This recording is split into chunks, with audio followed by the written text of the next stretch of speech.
We do not listen to understand. We only listen to reply. Miss Toastmaster, dear fellow Toastmasters, and all our guests. Today I want to share my personal experience with you. You know, when it comes to communication styles, research shows that there are 4 different communication styles. The first one being the direct communication style, there is the supportive, there is the initiative, and also there is the analytical communication style. So next, Noah. Now I have chosen this joke of Nawar when it was Sarah's birthday. He said that كل عمتي سترة وإن شاء الله سنة الأخت سرين دوز. Okay.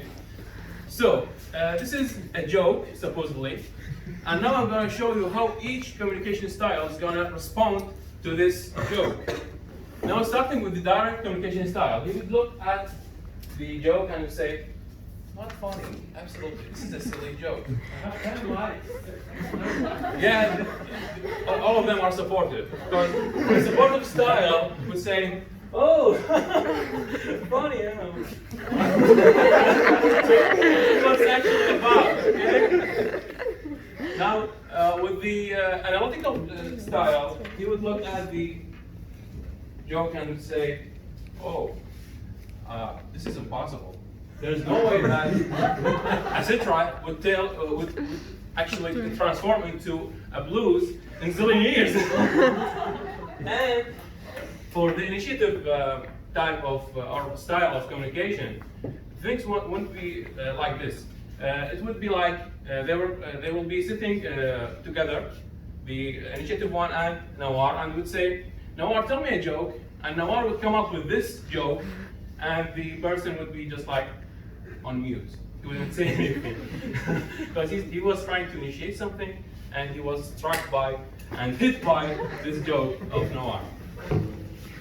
So for me, actually, I noticed that I have evolved my communication styles over the years, from being a kid and till now as an adult. Well, starting off as a kid, you know, all of the kids have this direct communication style where they say everything that comes to their mind, just like directly, without thinking about it. So, and I was too direct with my communication style. I remember that when I was a kid, I would embarrass my parents all the time because I would tell that, "Hey, this person looks ugly. Hey, this person has a weird nose." And ironically, my nose turned out to be like, yeah. So I remember this story with my mother when we were in the Tata. You know, I was like 7 years old or 6 years old. I don't remember actually. And this person, this weird-looking person, just came into the bus, and he was like, he had these coarse features.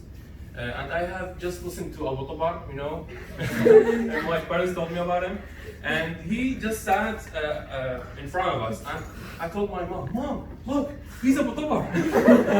Yeah, I said it out loud, and I think he overheard us. That was quite embarrassing for me and my parents. But over the years, and when I entered med school, I discovered that the direct communication style is not that good actually, because one of the times didn't become so funny at all. One of the times, one of the relatives of the patients, he was asking me about, I was in 3rd grade by the way, I was a fresh student. It was my first time to go into the hospital and stuff. So one of the relatives of the patients asked me about the status of his father, and I just responded, just like, "Hey, he's got stroke and he's going to die one day." That wasn't funny at all. The patient started crying, he overheard us, and I realized that you need to develop new communication styles. And when I returned home that day, I tried to just solve the problem, because this is a problem. You don't have to be direct all the way. And I think that I have developed something that is the supportive communication style, when you listen to other people's needs and you try to solve them and to address them. And I'm thankful for that. Something that I have also learned from middle school is the analytical type of communication style. Because medicine is all about diagrams, charts, and numbers.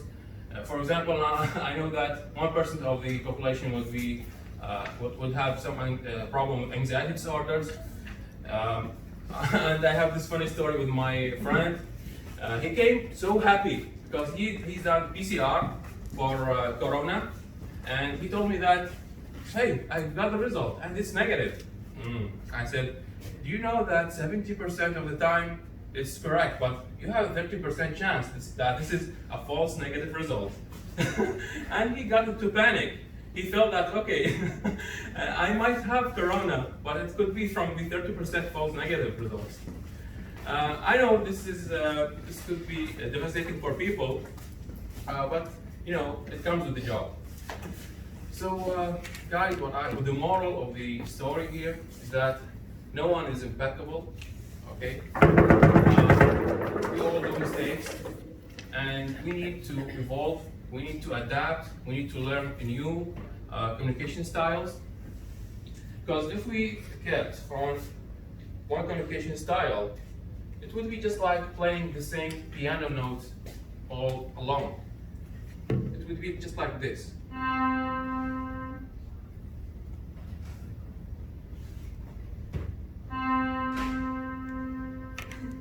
That is boring, Playing it over and over,